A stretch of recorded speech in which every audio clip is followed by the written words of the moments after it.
فقہ کے درس میں زکوٰۃ کی اہمیت، فضیلت اور اسلام میں اس کا مقام و مرتبہ کیا ہے، منزلت کیا ہے، اس پر گفتگو ہماری چل رہی ہے۔ پچھلے درس میں ان میں سے کچھ باتوں کا ذکر آیا تھا اور کچھ باتیں آج کے درس میں انشاءاللہ آئیں گی۔ پچھلے درس میں یہ بتایا گیا تھا کہ قرآن مجید میں زکوٰۃ کا ذکر اس لفظ کے ساتھ کتنی بار آیا ہے؟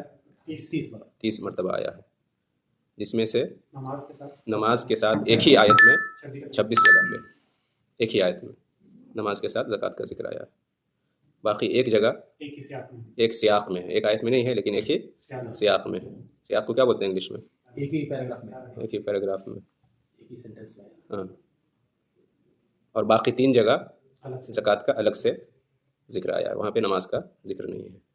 اس کے علاوہ صدقہ اور صدقات وغیرہ کا لفظ قرآن مجید میں 12 جگہوں پہ آیا ہے، 12 جگہوں پہ آیا، اور اس کے علاوہ بھی دوسرے الفاظ سے، مطلب صراحت کے ساتھ زکوٰۃ یا صدقہ کا لفظ نہیں ہے لیکن دوسرے الفاظ ہیں، جیسے حق ہے نا، یا انفاق ہے، اس طرح کے الفاظ بھی آئے ہیں۔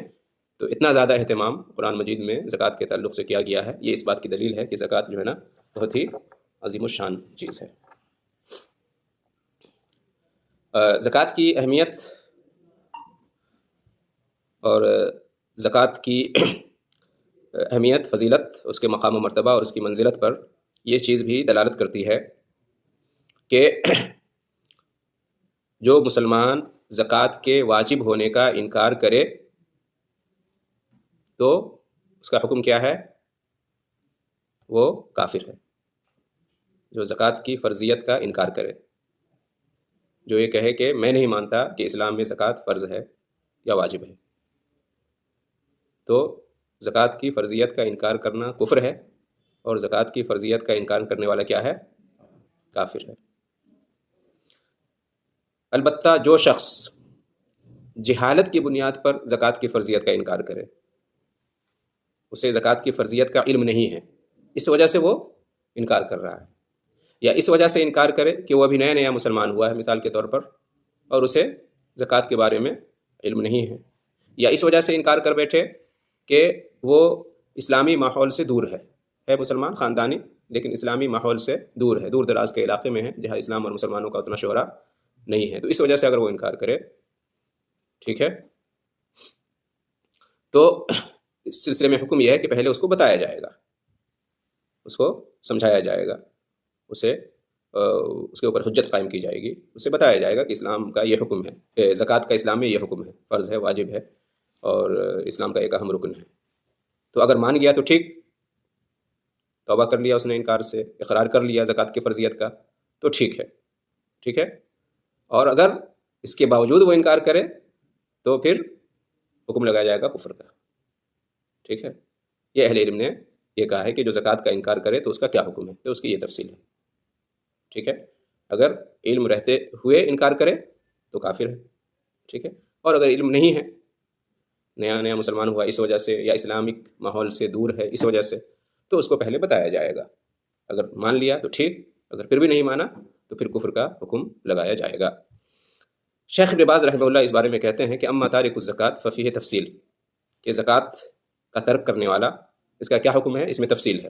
فإن كان تركها جحدا لوجوبها مع توافر الشروط وجوبها عليه كفر بذلك اجماعا، اگر کوئی شخص زکوٰۃ نہیں ادا کرتا ہے اس کی فرضیت اور وجوب کا انکار کرتے ہوئے، اس پر زکوٰۃ جو ہے نا واجب ہے، تمام شرطیں پائی جا رہی ہیں زکوٰۃ کے اس پر فرض ہونے کی، اس کے باوجود وہ زکوٰۃ ادا نہیں کرتا ہے، یہ کہہ کر کہ میں زکوٰۃ کو نہیں مانتا، ٹھیک ہے، انکار کرتے ہوئے، تو اجماع ہے اس بات پر کہ وہ کافر ہے، مسلمانوں کا اس بات پر اجماع ہے، علماء اسلام کا اجماع ہے، اتفاق ہے کہ ایسا شخص کافر ہے۔ اما ان ترکها بخلا او تکاسلا، لیکن اگر وہ بخل اور کنجوسی کی وجہ سے زکوٰۃ ادا نہیں کرتا ہے، یا سستی اور کاہلی کی وجہ سے، لاپرواہی کی وجہ سے زکوٰۃ ادا نہیں کرتا ہے، فإنه يعتبر بذلك فاسقا، تو اس کو فاسق مانا جائے گا، فاسق، کافر نہیں مانا جائے گا، کیا مانا جائے گا؟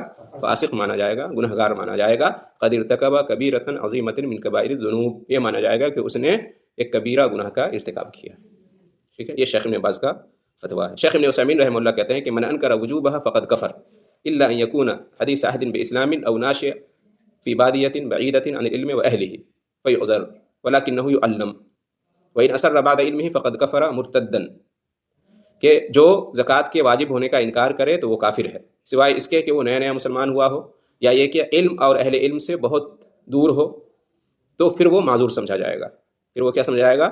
معذور سمجھا جائے گا، لیکن اسے بتایا جائے گا، اسے سکھایا جائے گا، اسے خبر دی جائے گی زکوٰۃ کے بارے میں، مان گیا تو ٹھیک، لیکن علم ہونے کے بعد بھی اگر وہ اصرار کرتا ہے اور زکوٰۃ کا انکار کرتا ہے تو وہ کافر ہے، مرتد ہے، ٹھیک ہے۔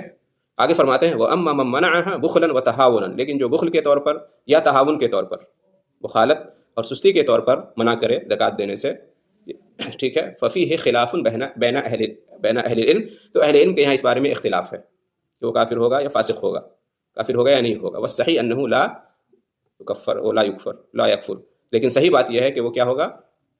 کافر نہیں ہوگا۔ اگر زکوٰۃ کی فرضیت کو مانتا ہے لیکن لاپرواہی، غیر ذمہ داری، سستی، بخالت، کنجوسی، وعلیکم السلام ورحمۃ اللہ، اس وجہ سے زکوٰۃ نہیں ادا کرتا ہے تو وہ کافر نہیں مانا جائے گا، بلکہ کیا مانا جائے گا؟ گنہگار مانا جائے گا۔ شیخ ابن عثیمین یہی کہتے ہیں۔ دلیل اس کی کیا ہے؟ دلیل یہ ہے کہ جس حدیث میں زکوٰۃ ادا نہ کرنے والے کی وعید آئی ہے اور عذاب کا ذکر آیا ہے کہ قیامت کے دن اس کو عذاب دیا جائے گا، اس کی تفصیل بعد میں آ رہی ہے، قیامت کے دن جو کہ 50,000 سال کے برابر ہوگا، اس دن اس کو عذاب دیا جائے گا، ٹھیک ہے۔ فَيُرَى سَبِيلُهُ اما الی الجنت و اما الی النار، پھر اس کے بعد حتی یقضی بین العباد، مطلب قیامت کے دن اس کو عذاب مسلسل دیا جائے گا، کب تک؟ یہاں تک کہ بندوں کے درمیان فیصلہ کر دیا جائے گا۔ اللہ تعالیٰ فیصلہ کرے گا نا قیامت کے دن سب کے بارے میں، تو جب تک اللہ فیصلہ نہیں کرے گا تب تک اسے عذاب دیا جاتا رہے گا، کس کو؟ تارک زکوٰۃ کو۔ فَيُرَى سَبِيلُهُ اما الی الجنت و اما الی النار، پھر اس کے بعد اس کا راستہ اس کو دکھایا جائے گا، یا وہ راستہ دیکھے گا، یا تو جنت کا راستہ یا جہنم کا راستہ۔ فیصلہ ہونے کے بعد اسے بتایا جائے گا کہ یہ جہنم تمہارا ٹھکانہ یا یہ جنت تمہارا ٹھکانہ ہے۔ یہ متفق علیہ روایت ہے، صحیح بخاری اور صحیح مسلم کی۔ تو اس سے معلوم ہوتا ہے کہ زکوٰۃ ادا نہ کرنے والا، زکوٰۃ کو مانتا ہے لیکن ادا نہیں کرتا ہے بخل کی وجہ سے یا سستی کی وجہ سے، تو گنہگار تو ہے، اور اللہ چاہے گا تو قیامت کے دن اس کو عذاب بھی ہوگا، لیکن وہ کافر نہیں ہوگا۔ کیوں؟ اس لیے کہ اللہ کے رسول نے کیا فرمایا کہ اسے جنت یا جہنم کا راستہ دکھایا جائے گا۔ معلوم کیا ہوا کہ وہ کافر نہیں ہے، اگر کافر ہوتا تو پھر جنت کا راستہ نہیں دکھایا جاتا اسے، ہے کہ نہیں؟ صرف جہنم کا راستہ دکھایا جاتا، تو وہ کافر نہیں ہوا، اس لیے اسے جنت یا جہنم کا راستہ دکھایا جائے گا۔ اللہ چاہے گا تو اپنی رحمت سے اسے معاف کر دے گا، جنت میں داخل کر دے گا، اور اگر اللہ نہیں چاہے گا تو معاف نہیں کرے گا اور جہنم میں ڈالے گا۔ تو اس حدیث کی بنیاد پر شیخ ابن عثیمین کہتے ہیں کہ جو زکوٰۃ کی فرضیت کو مانتا ہے لیکن بخل یا تہاون کی وجہ سے ادا نہیں کرتا ہے تو گنہگار ہوگا لیکن کافر نہیں ہوگا۔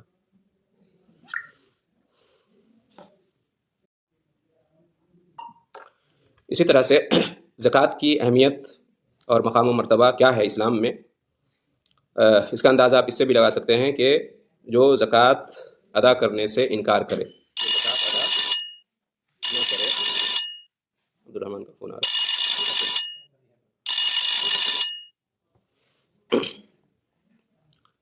تو اس سے جنگ کی جائے گی، اس سے قتال کیا جائے گا، ٹھیک ہے۔ اگر اسلامی حکومت ہے اور حاکم وقت اسلامی قانون کا نفاذ کرنے والا ہے تو اسے اختیار ہے کہ زکوٰۃ ادا نہ کرنے والے سے جنگ کرے، قتال کرے۔ جی بعد میں سوال کیجیے گا، ٹھیک ہے۔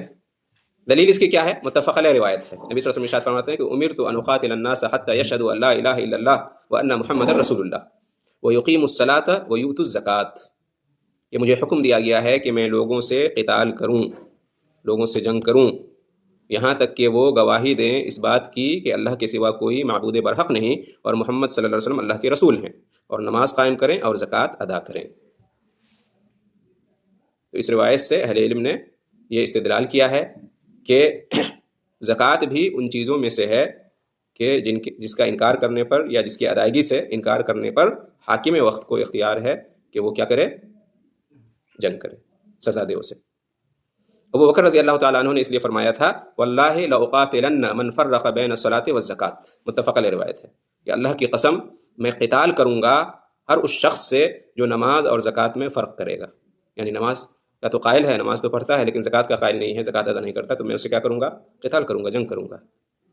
اور اس لیے ابو بکر رضی اللہ تعالیٰ عنہ نے جنگ کیا تھا مانعین زکوٰۃ سے، جب نبی صلی اللہ علیہ وسلم دنیا سے رخصت ہوئے تو بہت سارے فتنے پیدا ہوئے. ارتداد کا فتنہ ہوا، کچھ لوگ مرتد ہو گئے تھے اور کچھ لوگ زکوٰۃ دینے سے منع کر دیے تھے. تو ابوبکر صدیق رضی اللہ تعالیٰ عنہ نے یہ فیصلہ کیا تھا کہ میں جنگ کروں گا ایسے لوگوں سے، مرتدین سے بھی اور مانعین زکوٰۃ سے بھی.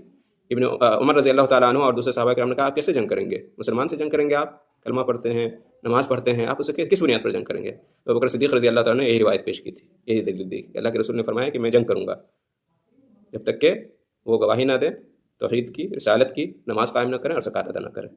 اور اسی موقع پر کہا تھا کہ میں اللہ کی قسم جو نماز اور زکوٰۃ میں فرق کرے گا میں قتال کروں گا. تو پھر سب مان گئے صحابہ کرام. عمر رضی اللہ عنہ بھی قائل ہو گئے کہ بات صحیح ہے اور باضابطہ انہوں نے نافذ کیا اپنے اس حکم کو، اپنے اس فیصلے کو. تو اس سے بھی کیا معلوم ہوتا ہے کہ زکوٰۃ کی کتنی زیادہ اہمیت ہے، کہ ترک زکوٰۃ پر، منع زکوٰۃ پر، انکار زکوٰۃ پر حاکم وقت کو اختیار ہے کہ وہ کیا کرے؟ قتال کرے، وہ جنگ کرے.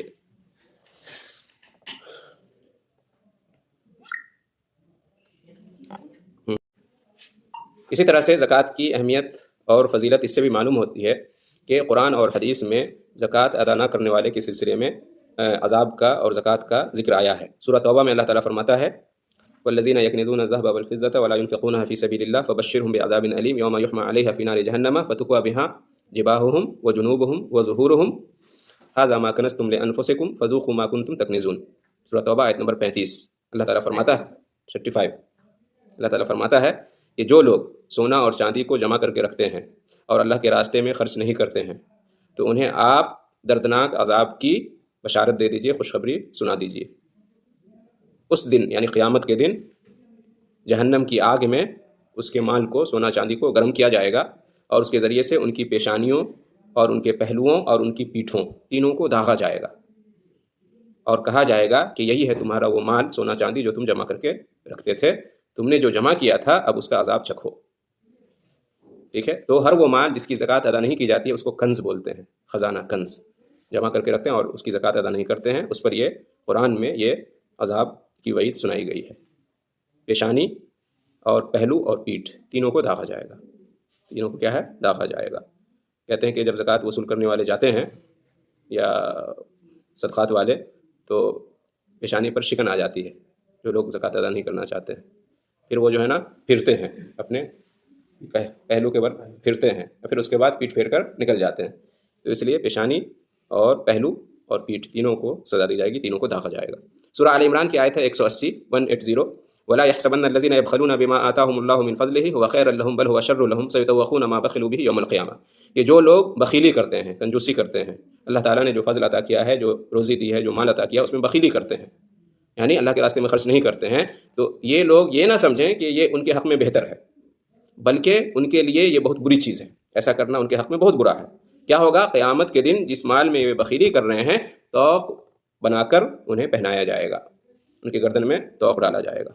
تو یہ آیت بھی اس بات کی دلیل ہے کہ زکوٰۃ ادا نہ کرنا یہ کتنا بڑا گناہ ہے اور موجب عذاب ہے.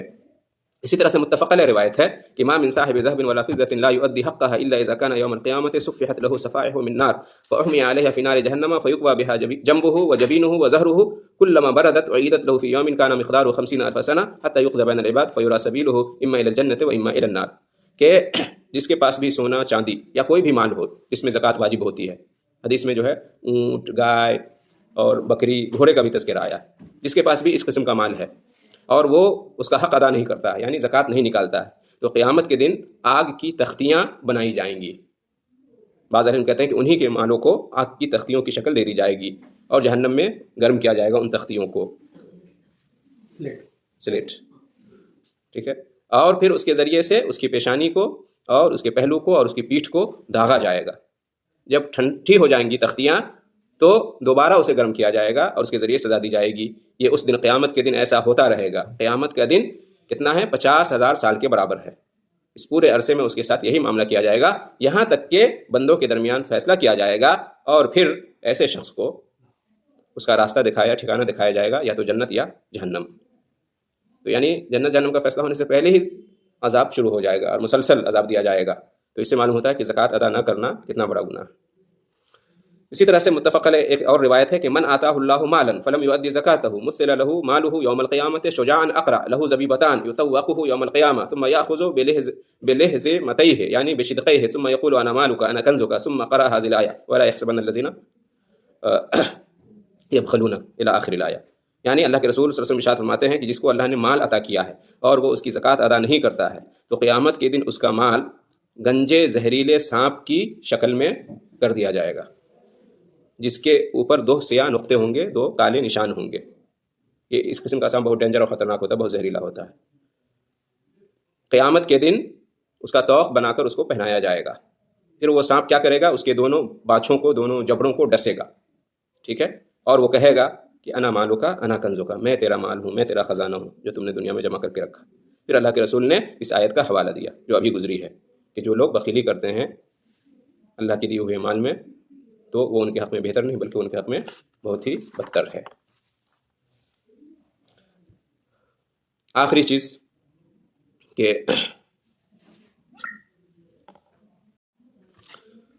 چیز اسلام میں زکوٰۃ کی اہمیت اور مقام و مرتبہ کتنا عظیم ہے کہ حاکم وقت کو یہ اختیار ہے کہ وہ سرزنش کرے، سزا دے، تعزیر کرے زکوٰۃ ادا نہ کرنے والے کو. زکوٰۃ پر ایمان رکھنے کے باوجود جو زکوٰۃ ادا نہ کرے تو اس کے خلاف حاکم وقت کو کارروائی کرنے کا اختیار ہے. ٹھیک ہے، اس کی دلیل کیا ہے؟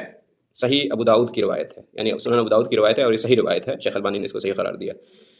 اللہ کے رسول صلی اللہ علیہ وسلم نے زکوٰۃ کا ذکر کیا اور اس کے بعد کہا من اعطاها مؤتجرا له فله اجرها، جو زکوٰۃ ادا کرے گا اپنی خوشی سے، اللہ تعالیٰ سے اجر اور ثواب کی امید رکھتے ہوئے، تو اسے اجر ملے گا، اسے ثواب ملے گا. ومن منعها، اور جو منع کرے زکوٰۃ دینے سے، زکوٰۃ جو ادا نہ کرے، ترک کرے، فإنا آخذوها وشطر ماله، تو ہم اس سے قہرن زکوٰۃ وصول کریں گے، زبردستی زکوٰۃ وصول کریں گے، اور اس کے ساتھ ساتھ اس کے مال کا آدھا حصہ بھی وصول کریں گے. زکوٰۃ تو لیں گے ہی، اور جو بھی مال اس کے پاس ہے اس کا نصف ہم لیں گے سزا کے طور پر. ٹھیک ہے، عظمت من عظمات ربنا عز وجل، یہ اللہ رب العالمین کے واجبی حقوق میں سے ہے. اس روایت کی بنیاد پر بعض اہل علم کہتے ہیں کہ جو شخص زکوٰۃ ادا نہ کرے تو اس کا آدھا مال لے لیا جائے گا سزا کے طور پر. جتنا بھی مال ہے اس کا آدھا حاکم وقت زبردستی لے سکتا ہے. بعض اہل علم کہتے ہیں کہ اس کے مال کا 2 حصہ کیا جائے گا اور جو بہتر حصہ ہے اسے لے لیا جائے گا. ٹھیک ہے، بعض جمہور اہل علم کہتے ہیں کہ نہیں، یہ سزا نہیں دی جائے گی کہ اس کا آدھا مال لے لیا جائے گا، بلکہ امام کو اختیار ہے کہ جو بھی مناسب اس سے سزا لگے تو وہ سزا دے. یہ امام کو اختیار ہے، مصلحت کے حساب سے جو بھی سزا چاہے امام اس کو دے سکتا ہے. اور کہا گیا ہے کہ یہ سزا جو حدیث میں ذکر کی گئی ہے یہ پہلے تھی، اب منسوخ ہو گئی ہے، لہٰذا جتنی زکوٰۃ واجب ہوتی ہے اتنی ہی زکوٰۃ اس سے لی جائے گی، اور اس پر چاہے تو امام وقت کوئی سزا دے سکتا ہے، لیکن آدھا مال سزا کے طور پر نہیں لیا جائے گا. تو بہرحال اس میں اہل علم کا اختلاف ہے، لیکن اس بات سے ظاہر کیا ہوتا ہے کہ زکوٰۃ کی کتنی زیادہ اہمیت ہے اور فضیلت ہے کہ اس طرح کی بات اس کے بارے میں کہی گئی ہے اور نبی کریم صلی اللہ علیہ وسلم نے اس طرح کی وعید سنائی ہے. تو اللہ رب العالمین ہم سب کو زکوٰۃ پر ایمان رکھنے اور زکوٰۃ کی بخوشی ادائیگی کرنے کی اللہ تعالیٰ سے اجر و ثواب کی امید رکھتے ہوئے توفیق عطا فرمائے، اور اللہ تعالیٰ ہمیں ان لوگوں میں سے نہ بنائے جو مانعین زکوٰۃ یا تارکین زکوٰۃ میں سے آتے ہوں اور جنہیں قیامت کے دن سزا دی جائے گی. اللہ تعالیٰ توفیق عطا فرمائے. بس آج اتنا ہی رہنے دیتے ہیں. جزاکم اللہ خیر.